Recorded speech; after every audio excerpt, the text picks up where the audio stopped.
And Matt, we are just southeast of I-25 and Harmony Road, and you can see by just looking behind me, I am standing in where there's not supposed to be water, and as we kind of pan out, you can see this is somebody's backyard, and the water comes up almost to my knees. Just to give you a better understanding of the layout here, as we kind of pan over, this is where the person's home is. The homeowner kind enough to let us in their backyard.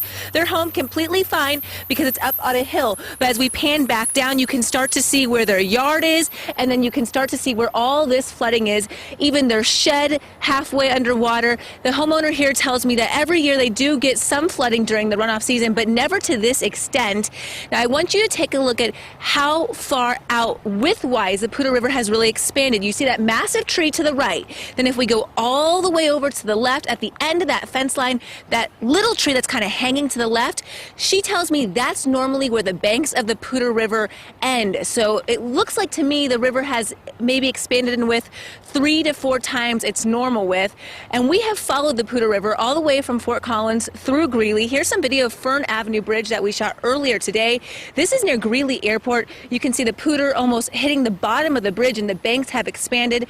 Several of the floodplains in that area completely saturated, so the little bit of rain that we're actually getting right now, that is going to cause flooding because the ground is so wet. West of there, we checked 71st Avenue. You can see that's one of the roads still closed in Greeley.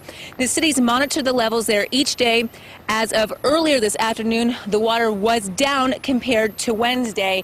Now, this afternoon in Loveland, they closed all 4 underpasses. That's along the Big Thompson River, and that's because of the flooding that's happening there. That's just a bike trail. They tell me they're monitoring the situation. They actually did have to close down one county road there just because of a little bit water toppling.